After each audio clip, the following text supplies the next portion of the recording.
you so much, Emily. Hi.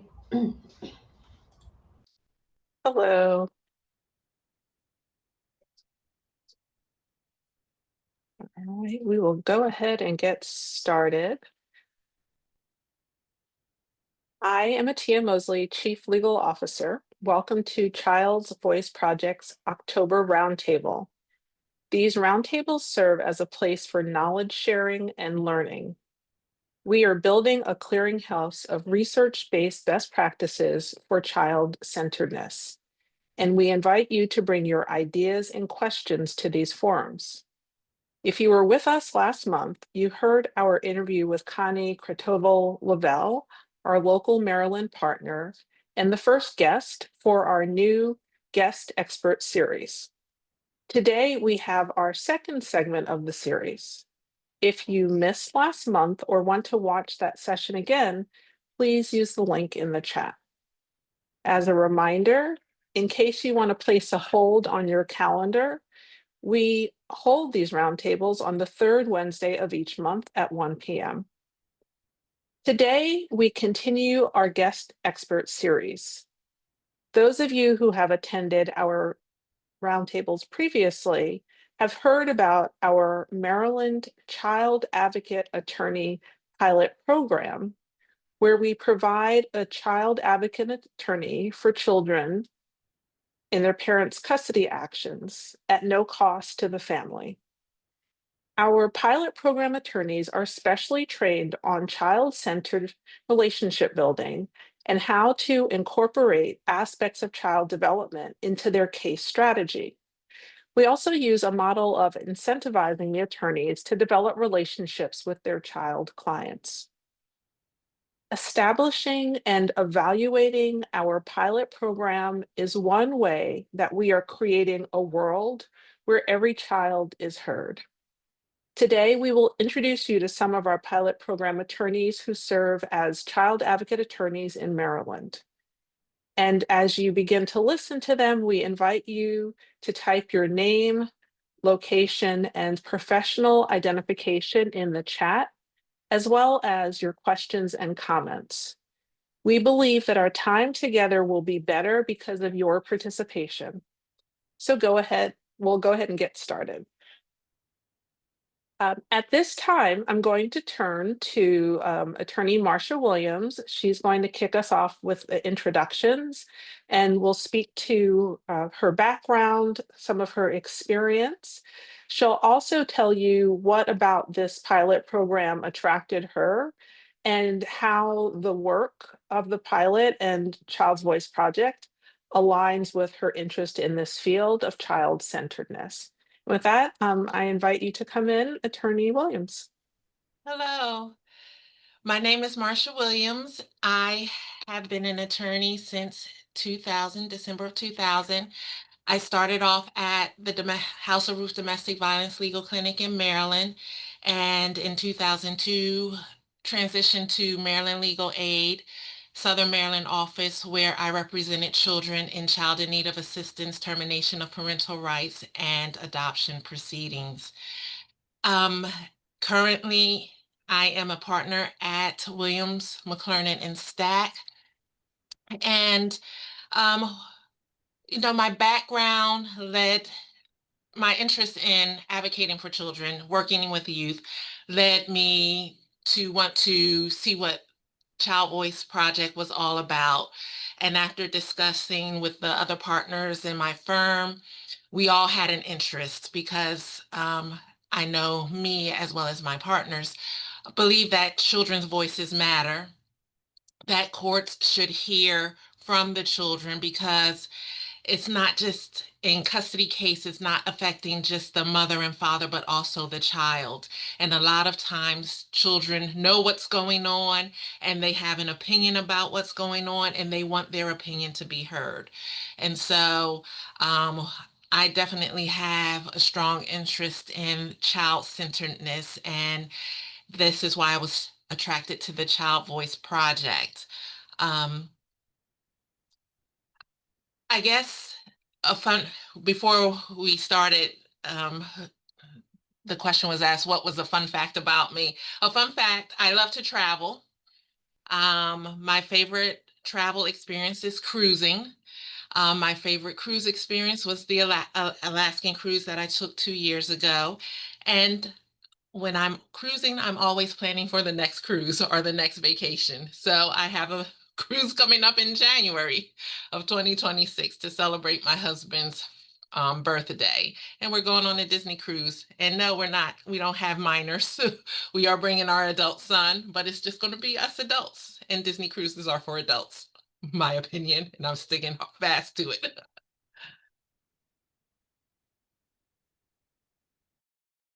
Excellent. Thank you so much for kicking us off. And I too love to travel. So thank you. Attorney McLaren.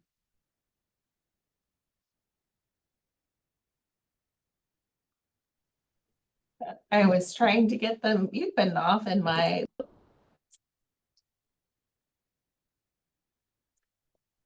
And you're muted again. can you hear me now? There we go. Yes. Okay, I'm gonna have to hold it because it's just not working. Okay, found it in my thing.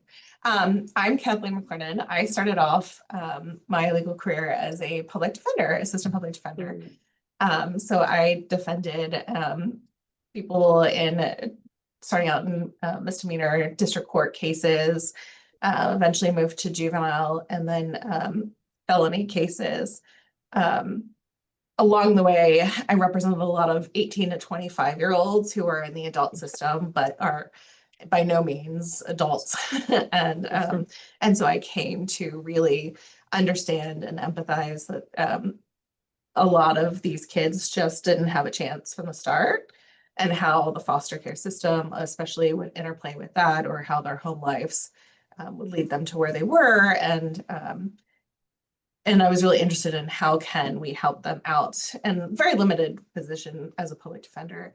Eventually, when became a private attorney and built the firm with these wonderful ladies here, we were able to move more into representing children in conflict cases, in Senate cases, and helping, again, 18-year-old pluses who might be adult disabled children now that need help through the guardianship process, representing juveniles in juvenile court again.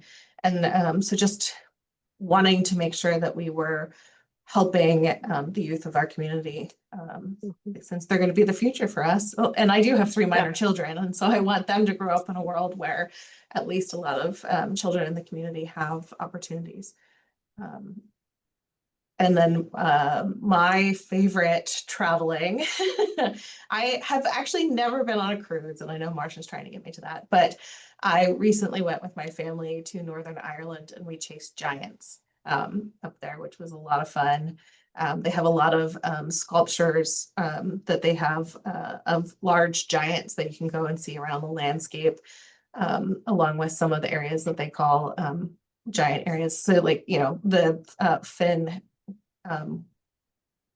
McCool is the book. They have a kid's book that you can read about, like the giants between Ireland and Scotland fighting. It's really cute. Okay, excellent. Thank you for that. And will you tell us what, for those people who either don't practice law or practice outside of Maryland, what is a SINA case? Oh, so SINA is child in need of assistance. It's usually kids that come into the foster care system either because of abuse, neglect, or mental health conditions, things that bring them in because parents are unable to care for them. Great. Thank you for filling us in there. And Attorney Stack, you are next. Good afternoon. So I'm Alicia Stack. So I went straight to nonprofit work. After law school, I worked at a domestic violence nonprofit here in St. Mary's County for 4 or 5 years. And then I joined Marcia at Maryland Legal Aid and represented kids in the foster care system for about 4 years. And then we transitioned into private practice just for a better work-life balance than nonprofit work. So I still wanted to keep representing children. I had started that at the domestic violence group, serving as a best interest attorney. And so, was appointed as a best interest attorney here in private practice. We started doing the conflict foster care work, like they've mentioned. Then we were able to do some state contracts.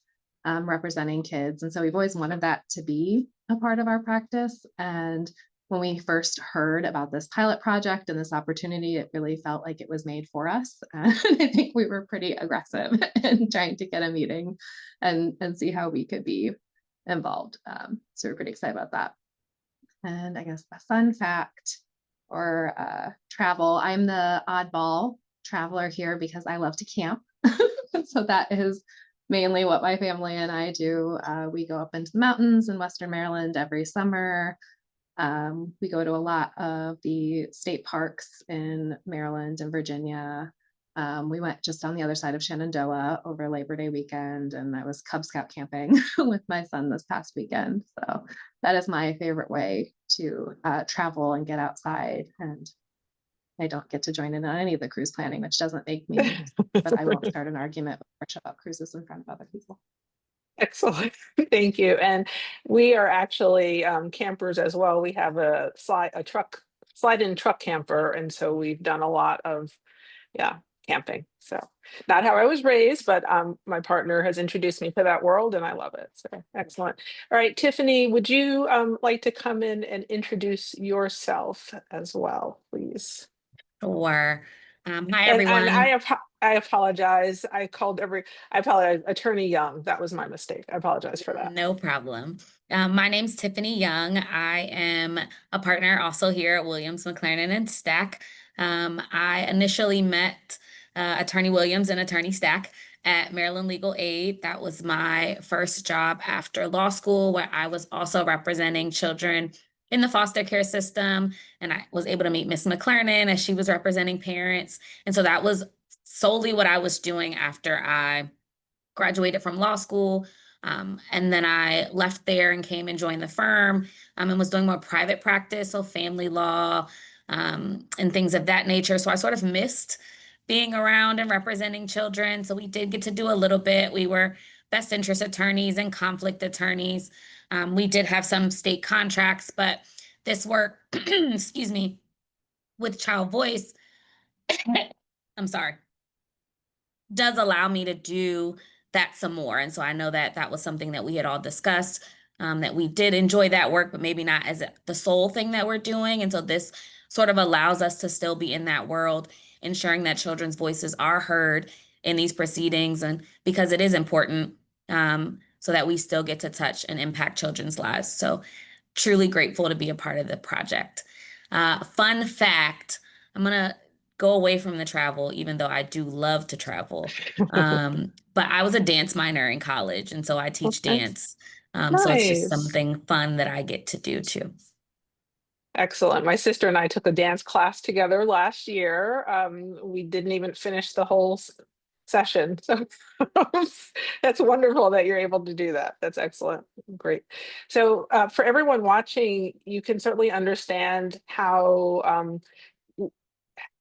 excited we are to be able to work with this group of attorneys with their level of experience and their passion for child-centeredness. And one of the things that they touched on and that we have touched on at some of our prior sessions is the training that we do, which is probably different than the training that I received when I did this work in North Carolina. And I think sort of one of the missing pieces is something that Dr. Sloan brings to this organization, which is child development and getting to learn how to use the knowledge of child development in order to better elevate our child clients' voices, in order to better build rapport with them.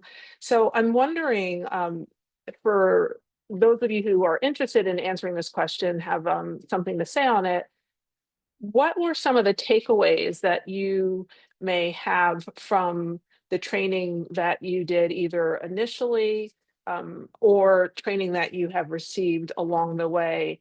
And really curious, since you all are so experienced, was there something that you learned that was new, or maybe something that you heard in a different way? So who would like to speak to that? I can start. Okay. what I heard in a different way. So as children in need of counsel for children in need of assistance, we have to determine whether we're acting as either what's here called in Maryland here, a best interest attorney or a child advocate attorney. And that is determined by us making an evaluation as to whether the child has considered judgment. So during the Child Voice Project training, I brought up an example of considered judgment and how while at legal aid, we often said that a child may have considered judgment on certain parts of a case, but not on others. And Dr. Sloan made me think of things in a different way. Basically, that if a child has considered judgment, a child typically usually has considered judgment for all issues in the case. It's just how we frame the question, ask the question, or reword the question to make sure that the child understands and to elicit responses that the child might give. So, and after thinking about that, I was like, that seems pretty accurate because we have to talk or speak in a way, ask questions in a way that's open-ended, but also making sure that our client, the child, understands what's happening in the case, and so that we can elicit certain responses. And I think that the benefit of the training in the Child Voice Project is that we get to know our clients better than in a typical foster care case. We establish that relationship with the client by getting to know a client in the first few sessions and not even talking about the case. And then in those sessions, we can see where the child is coming from, see how the child responds, see how our client typically answers questions or sometimes even avoids questions. And so that getting to know you portion of the interaction with our client has been very useful, and the training helped me to focus differently on what I consider judgment to be. Oh, muted. Thank you.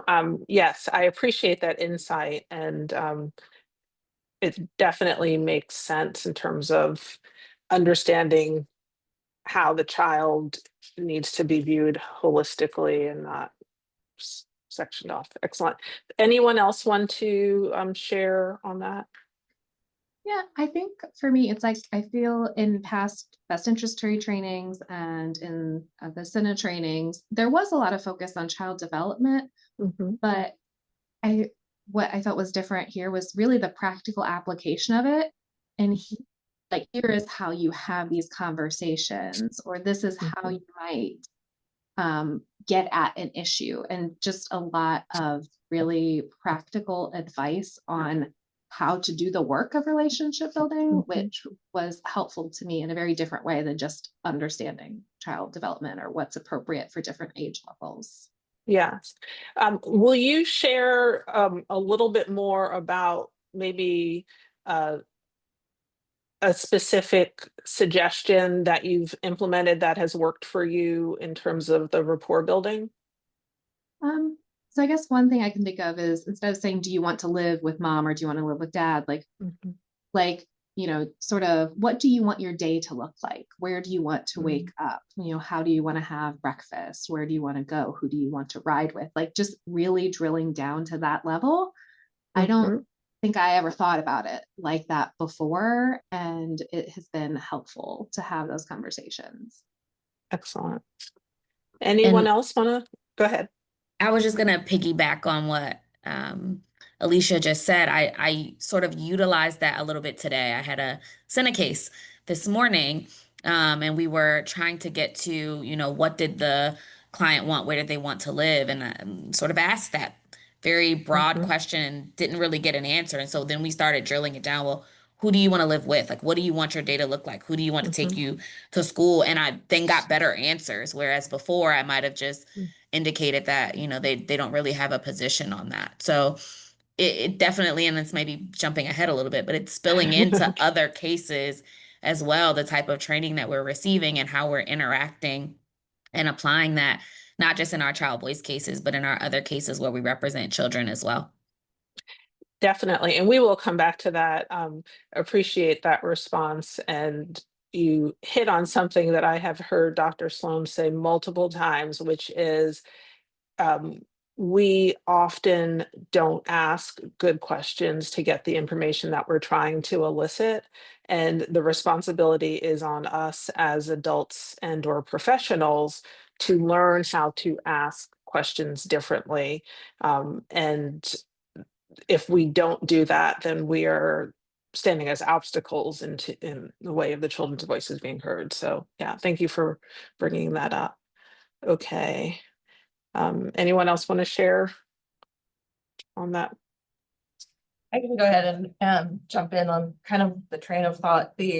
For me, the way of thinking, the way of asking those questions really helped, especially when, as an adult, as an attorney who's done a lot of these cases, you have in your head what you think should be in the child's best interest, and trying not to allow that to override your conversations or to like steer where you're trying to get the kid to go, because in essence, that's what the parents are doing, right? They're trying to steer this child to ally with them. And so making sure that you are that neutral party, that you are that child's advocate for what they want to talk to you about, and then talking to them in ways, again, that aren't what normal adults would think of, right? A child's not going to know how to answer something that their parent may have told them if you're asking them, who makes you the best waffles? They wouldn't have thought to be like, make sure to say, mom or dad, So yes, that has been really helpful. Great. And I want to piggyback on that a little bit more. I mentioned earlier about we do incentivizing for the client relationship building. And so do you feel like you're getting to spend more time with your child clients? And then what does that look like? How is that translating into the strategic process for you? So. For me so far, I've had a very contentious case, and it was clear that my client was ready to tell me things each time he would come in. But instead, I said, let's just get to know each other. Let's just play some games. Why don't you tell me what you like? I'll tell you what, and then I would show him what I would like. And allowing him to have that space and not to immediately jump into it. And I think we took like 5 meetings to get to know each other before one day things just started spilling out in a way that clearly wasn't prompted or thought about in advance. It was just from an emotional core for him. And it was, you could tell, real and from a place of thoughtfulness, and we were able to connect on that spot. Wonderful. Thank you. Who else would like to answer that question? Yeah, I'll just piggyback on that. I feel like when I'm talking to the child now, it's not that they're answering questions from someone who's basically a stranger. We've met, we've played cards, we've talked. I know about like which friends they talk to in the morning and what their routine is and all those sorts of things. And it just feels like the issues of the case come up a lot more naturally. They come up as a part of conversation, which doesn't mean there aren't still questions to ask. But you do get those genuine moments where they're just sharing with you without an agenda, without it being about why we're here. Just because. And I imagine that your child clients are behaving as if they trust you, possibly because they do, and that might be really different for them to be able to develop a trusting relationship with an adult who is then responsive to what they are thinking and feeling and asking them about that. So that's great. Anyone else want to weigh in on that question? Yeah, for my child client, I've had some difficulty with them opening up and sort of wanting to speak and engage in the way that I think I would have perceived that they should. And so I've really had to be comfortable with some silence or not the responses that I would expect. And more recently, we had to have a very court preparation meeting, and they were much more open than I ever would have expected, much more open than they've been in any other meeting before. Very open about what they wanted, what their position was, what they wanted me to and not to tell, as far as what their position was. And so it was just very eye-opening that we really had made more progress than I thought we had in those rapport building sessions where it seemed like they were so closed off. But when it was time for us to have some more difficult discussions, they were ready to have them where I thought they likely would not have been. So we definitely had built some rapport, and we were having regular conversation even when we were having the discussions about what were some very difficult things to think about. We were able to have that and it not be so tense. It was just a regular conversation. Yeah, I love that. And I appreciate one of the topics that we will delve more deeply into in 2026 is the issue of child credibility and how the relationships that you're building with your child clients aids in being able to further the credibility of the child because of the relationships that you've spent. So wonderful. All right, Attorney Williams, do you want to jump in on that question as well? Oh, no, I think everyone said everything else. Everything else. Tiffany, Alicia, and Kat have all had cases. And I just was recently assigned a case Okay. through Child Voice. And I'm still in the getting to know you phase, but also the court case is coming up the end of the month. So it's kind of, and I was assigned last month, so it's kind of truncated with my client Mhm. being in Virginia. But this getting to know you phase I have found has been very beneficial. We've played Uno, we've played Connect Four, we've done some worksheets, and even just getting to do those worksheets, like what are your favorite things Mhm. and things of that nature, tells me a lot about my client and my client's personality and what he likes to do. So at the next meeting, I can talk about, okay, so how was football? You said you had a football game last time you met. Did you win? And or how was it? And he was excited to tell me about that and excited to tell me about his birthday and even talking about quote unquote the mundane things. You get to learn some of the family dynamics that's Mhm. going on in the case. Like mom wasn't allowed to come to his birthday, you know, birthday party at dad's house. And so you take that into consideration in evaluating the case and what to talk to your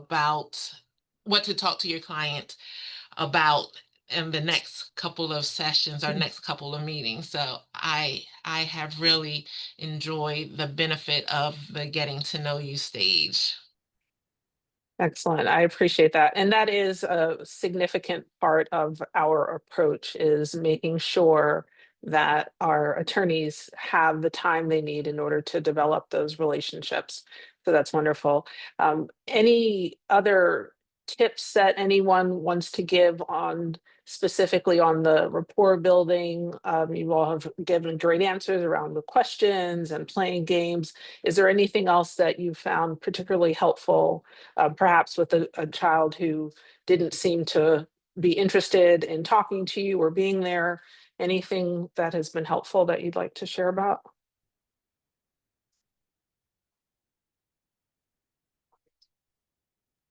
All right.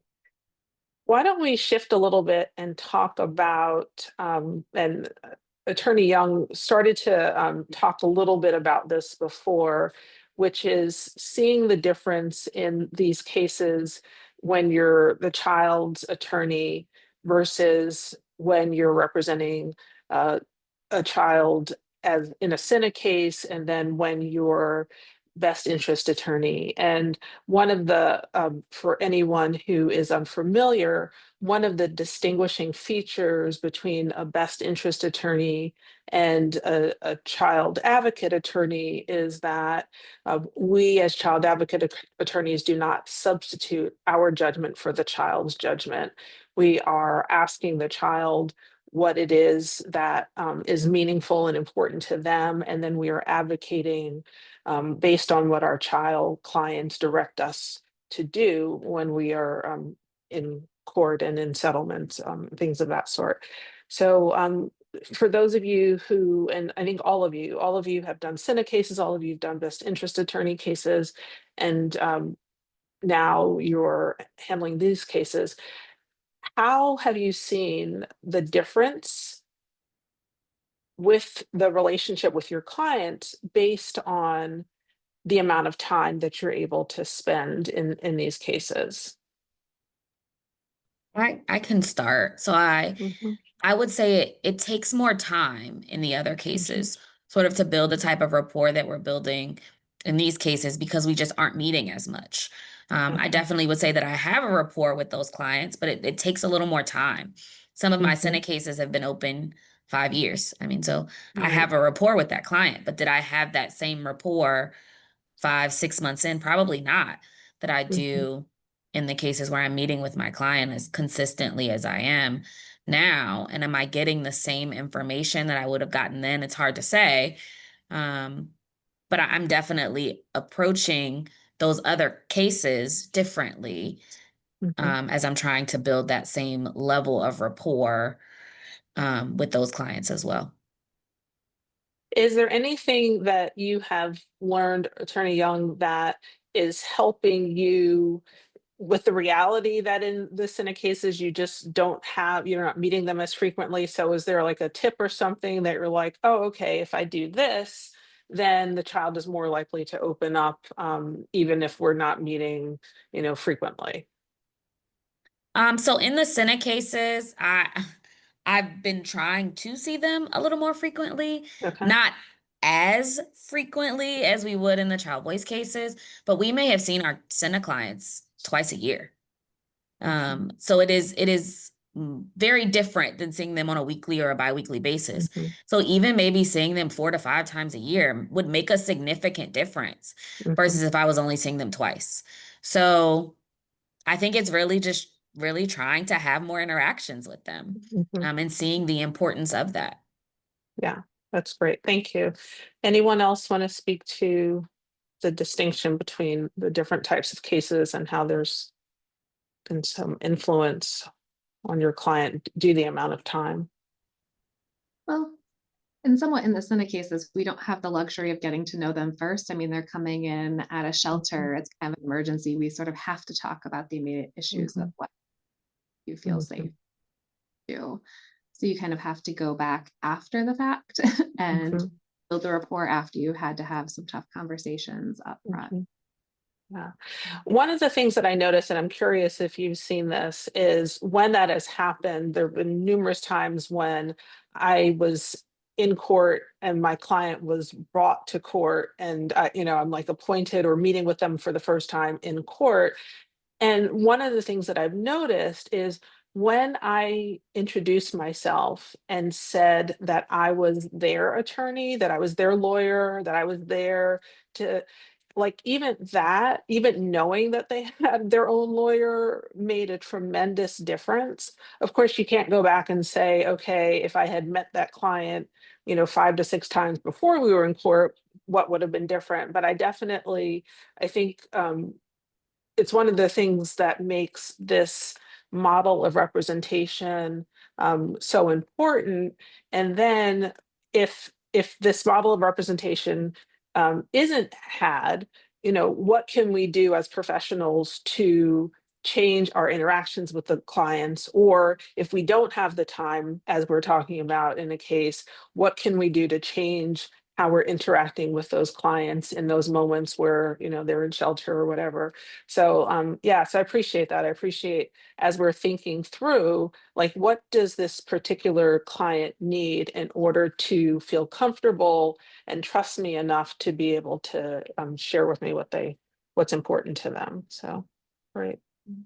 All right. Anyone else want to share about some of the differences in your other cases, the amount of time spent with those child clients? Yeah. Okay. off again. But I would just say Sure. between this and our normal court appointed work, it's when, not to get too into the weeds, but when the parents are paying for it directly, most of the families around here, they're already having a hard time paying their own attorney. So Yeah. I think there would be significant pushback if in those cases where the parents are both paying us, we tried to have this amount of contact and tried to have this meeting so we didn't discuss the case issues. So it's definitely feels like a luxury in these cases Yes. Yeah. to do it without having to have the family's ability to pay sort of in the back of our minds. Yeah, that makes sense. That And I makes also sense. think it affects the parents' perception of us, because I had very similarly situated a BIA case and then my child advocacy case. And the parents in the BIA case almost expected me to insert my opinion over the child's because I was the best interest attorney, right? I'm supposed to be taking the best interest, but it's like your child still has considered judgment, Yeah. right? Whereas in the advocacy case, like I've been trying to make sure that they understand, like, I am not a best interest attorney. I am strictly an advocate in this role. And that seems to take some of the ideology out of the head of I can do all and say all and make things happen. And, Yes. Yeah. Yeah. Very well said. Excellent. All right. So maybe what we'll do now is talk a little bit about if you've had a favorite interaction with a client. I'd love to hear some of those experiences. I can start. Sure. So my client really enjoys Pokemon. And I do not know much about Pokemon, but I have been learning about Pokemon so that I could talk more with it. But my client was interested to know what I like to play. And so I did go into the fact that I play Dungeons and Dragons. And so he was interested in having me bring like a book. And so I showed him how you created the character and the different characters you could have and the different ways that it worked. And you use dice, just like he was telling me how he brought in his cards to show me how it works for the games. And so it has been a really fun interaction to have this little person interested in what you do just as much as you're interested in what they are. So. Excellent. Thank you. Who'd like to share next? So I have the client who is not very open, doesn't really enjoy talking much, but we started to play Uno. And so I am a very competitive person. For anyone that knows me, I don't like to lose. So we sort of went back and forth, and I am not just going to let the kid win because they're the child. So that was not a thing. So I visited at their home, and they introduced me to Uno No Mercy. And if you have never played it, it is not for the faint of heart. You can draw 20 cards at a time, and when I say destroyed me, they destroyed me 3 times. And so I have actually been practicing because I am going to beat them. So we have sort of bonded, and I got a genuine laugh out of them as they Good. were destroying me in Uno No Mercy. So I I love have been that. practicing to try and beat them again. Excellent. Excellent. Mine's not quite that exciting, but my client had an overnight field trip that she went on with her school. And she was so excited to come in and tell me about it, and tell me about the things that they had done on that field trip and, what souvenirs she and her friends got. And it was just, I don't know, fun to have her come in and share something that she was so excited about that really had nothing to do with the case. Excellent. Excellent. Attorney Williams. Yeah. Oh, my client was excited. Like I mentioned before, he had a birthday party and it was a Nerf war birthday party. So on our first meeting, he told me about his upcoming birthday party. And then when we met again, he was like, I had my Nerf War birthday party, and he told me all about it and who was there. And so it was good that he was comfortable in sharing that with me. And he seemed to be happy that I remembered that his birthday party was going to be a Nerf War birthday party. And then it's just amazing that how quickly some clients get comfortable with you Mhm. when you're not talking about anything in particular, but except what's going on in their lives. And so Mhm. it's good to see them share their interest. And so, like I said, we played Uno. He beat me in Uno, and I said, I'm competitive like Tiffany. I said, we're going to play another game our next time. You can pick it, but I'm going to try my best to beat you. So the next time he picked Connect Four, and I did beat him in Connect Four a few Good. times. And Excellent. he was, Excellent. and then again with the no judgment, he said a curse word a couple of times, and I was like, not to bring into my perspective, but just to let him freely speak and Mhm. express how he felt. It was good that he felt comfortable enough to express himself freely around me. And Yeah. so he was like, dang it. Ow. I love it. But I love yeah, it. so it was good. And then he helped me clean up, and then he picked out another game. And before long, it was 40 minutes had passed. And so it was great that he wasn't in a hurry to leave me, and I wasn't in a hurry to leave him. Excellent. I still remember, I think one of the youngest clients that I had, I think she was 5 when she was appointed our office, and she loved to tell us what to do. And so we had a whiteboard, and she loved to play teacher, and she'd go over and be like, what color is that? And we'd be like, well, it's green. And she's like, no, it's not, and it's green. And she's like, no, it's not. And she's like, I told you it's not green. And it's like, okay. So yeah, it's fun. And I think most of us who are doing this work are interested in interacting with children, spending time with children, and understand, as Attorney Williams started us off, the importance of hearing children's voices. I think most of us believe that. I'm curious what your thoughts are on some of the challenges maybe that you have experienced in client-directed representation. So if there are any challenges that you've had thus far that you feel comfortable sharing about. Well, one of my challenges has been both parents are self-represented. Mm. And so one recently asked, do I still need to bring him if the two of us reach an agreement? Do you still need to meet with him? And I was Mhm. like, yes, because he has a voice and I represent Mhm. the child, and I have to agree or disagree with what, even though you might have an agreement, I still need to make sure that my client's wishes are heard. So Mhm. trying to navigate or make the parents understand it is true with attorneys, some attorneys too, making Yeah. sure that they understand that I am a part of the case. I am the attorney for the child. The parents might reach an agreement, but if my child does not agree, then you have to listen, and we have to come to some type of agreement or a hearing. But Mhm. yes, trying to explain to them the difference between a best interest attorney and the child's attorney, Mhm. and making sure that not only the parents know, their attorneys know, but also the court understands our role. Mhm. Yes, yeah. And you touched on something that is, I think, an ongoing challenge, which is educating everyone else in the case on what the role is to make sure that there's no confusion. And I've had judges who've appointed who then seemingly don't understand the role. So I think that's part of your advocacy, which sounds like all of you are doing wonderfully well, which is continuing to emphasize what your role is when you're interacting with the other adults in the case. So that makes sense. For All me, right. my case has been going on for 3 months already, and our hearing Mhm. isn't until December.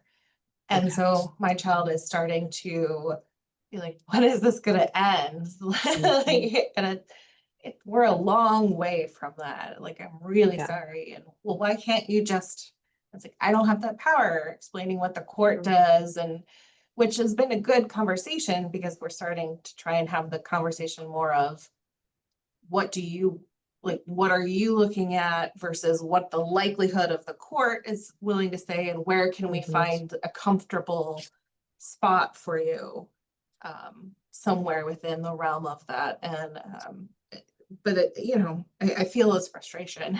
It's Yes. Yeah.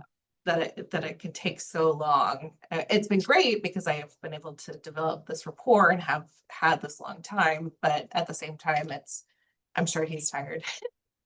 Yes. Yeah. That makes sense. Yeah. Anyone else?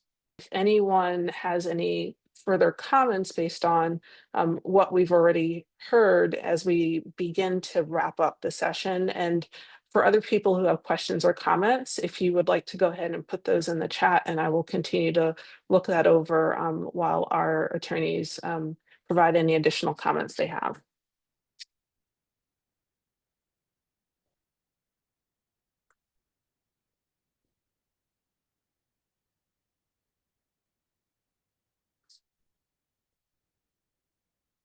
All right. One other thing, someone asked about bringing this to Ohio, and happy to talk offline with you about the idea of being able to bring this model and approach to other jurisdictions. So feel free to put your email in the chat and we will follow up with you on that. All right. Anyone have any closing remarks that they want to add before we wrap up? I am excited to see how this project, or where this project will take us, to see the impact it will have on family law cases, custody cases, and to see the child's voice being heard, right? To better strengthen the child's voice and to inform people that children have opinions and they are most of the time historically accurate. You know, they know what's going on in their lives and their voice is important. And so I'm excited to be able to have children attorneys instead of just best interest attorneys. Well said. And so I'm looking forward to the data, the feedback from not only the court, but from other attorneys as well, and parents to see if they understand the importance of having children's voices be heard. Excellent. Thank you. And that's a wonderful place for us to end our time together today. And I'll join you by saying we believe that children are natural truth tellers and that they are the best witnesses to their own experiences. And it is more meaningful to ask the child directly as opposed to having the adults weigh in on what the child wants or should want. So thank you. Want to thank everyone of our pilot program attorneys for joining us today and for being part of our guest expert series, which we will continue in 2026. We thank all of you for attending and being part of this developing cohort. We want to remind you that our next roundtable is on November 19th.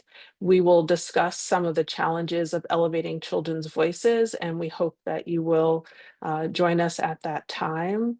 And I hope everyone has a wonderful rest of their day. Thank you.